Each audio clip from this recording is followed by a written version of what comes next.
Hi everyone, this is Arun from FunnelNV, and today I want to talk about the secret to making your ABM account-based marketing personalization campaign a success.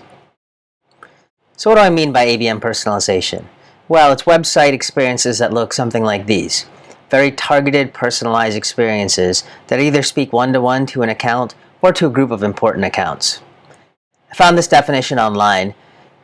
Personalized campaigns that are designed to engage each account based on the marketing message on the specific attributes and needs of that account. So in doing this, you've decided that certain accounts are more important and therefore worth the effort of this level of personalization. So the typical steps to doing this are, one, identifying who those target accounts are. Step two is targeting those accounts in real time with personalized campaigns. And step three, measuring the effects of those campaigns. Now, 1 and 2 are pretty straightforward. Certainly, there are potentially pitfalls in those. But what I want to talk about today is the secret, is number 3. Because the truth is that the wrong measurement strategy can doom your ABM personalization efforts to failure. So what do I mean by this? Well, a common way to evaluate the effect of an on-site experience is through an A/B test. I'm also calling it the CRO way, conversion rate optimization approach, because that's what a lot of conversion optimization practitioners do. So in this case, you might run a randomized A/B test evaluating the effect of personalizing the homepage against the baseline or control and measure an on-site goal like lead conversions. You can do this in a variety of platforms, measure the effect on your goals, and try to determine the effect that personalization had. Of course, this approach makes several assumptions. First off, it requires a large sample size to establish confidence this way, or statistical significance. It also assumes that all of these conversions are equivalent. If you're effectively looking only at the difference between lead conversion for the baseline and lead conversion for the personalized, you're assuming that they're equivalent. So really what this means is this approach measures the impact based on the quantity of those conversions, not necessarily the quality. So we should ask ourselves, are these assumptions consistent and compatible with our ABM strategy? Well, when we're thinking about the ABM approach, the whole point is to capture more revenue from a smaller number of accounts. That's how you can justify the investment in doing things like targeted ads, website personalization, or direct mail. Another thing to keep in mind is that the further up you go up the ABM pyramid, the number of accounts decreases while the value or expected revenue per account increases. In many cases, the white glove accounts could be worth 100 times more what a volume SMB account is. And because those accounts are likely large enterprises, they're going to take a longer time to buy. So what all of this means is that your ABM personalization strategy should probably include a quality metric, and the best quality metric is pipeline and revenue, over a longer period of time. Now, this can conflict with the CRO approach that we showed in the previous slide, which is very transactional, top of the funnel, and assumes that every conversion is equivalent. So a simple solution, many of you might be already doing this, is to pass the variation information back from your optimization platform into your CRM for analysis against pipeline and revenue. Often this means embedding the variations that a user saw in a hidden field on the lead capture form, and then building some custom reporting based on your CRM data on the back end.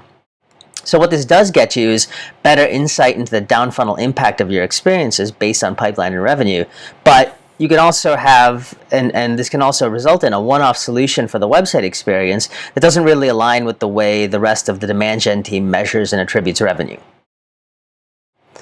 Now, many of you are probably running multi-touch attribution models, either with off-the-shelf tools like Visible or with a custom solution. These work for longer journeys by allocating revenue back to customer journey touch points, like the first touch, the lead creation, or the opportunity creation, and giving credit to the things that influenced it. B2B attribution solutions are inherently account-based, and they're typically used for channel and campaign analysis, but they can also be used to measure the effect of on-site activities, like ABM personalization campaigns. Now, the real advantage here is by integrating your website experiences with your multi-touch attribution model, you're aligning your website activities to the measurement strategy used by the broader demand generation team. So how does this work? Well, let's say you have touch points established and you're allocating revenue in some proportion across them. Here, the actual percentages don't matter. The point is that you are allocating revenue back to customer touch points.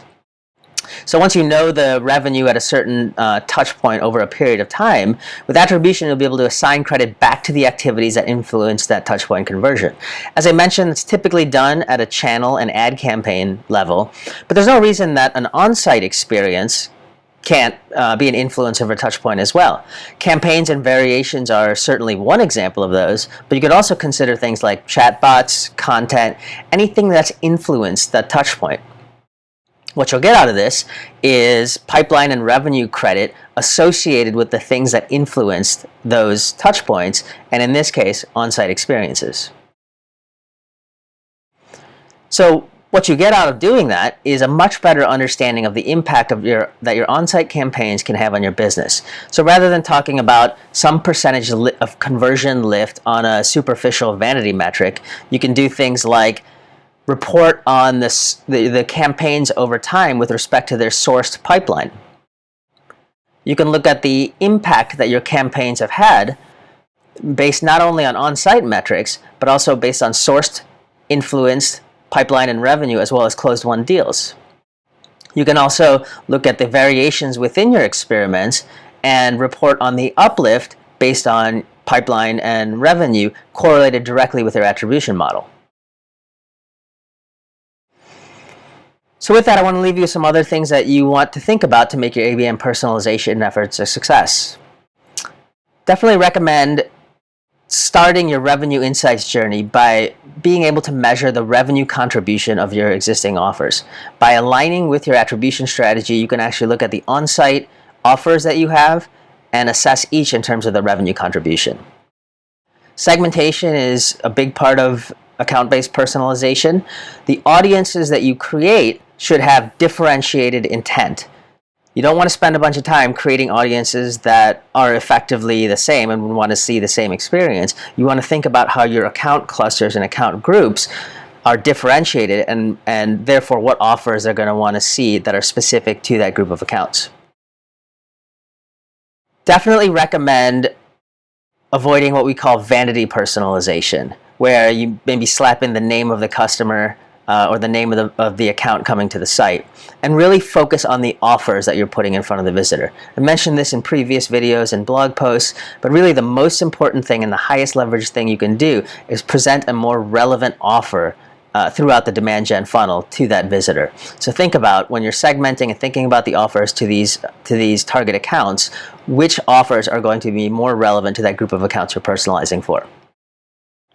And finally, don't just think of this as a top-of-funnel activity. Obviously, we're talking about demand gen marketing. You have a full customer journey and a long revenue funnel. So once you have the ability to do this, think about how you can align offers and optimize not only for top of the funnel, but for every buyer stage all the way to revenue. Thank you for listening today.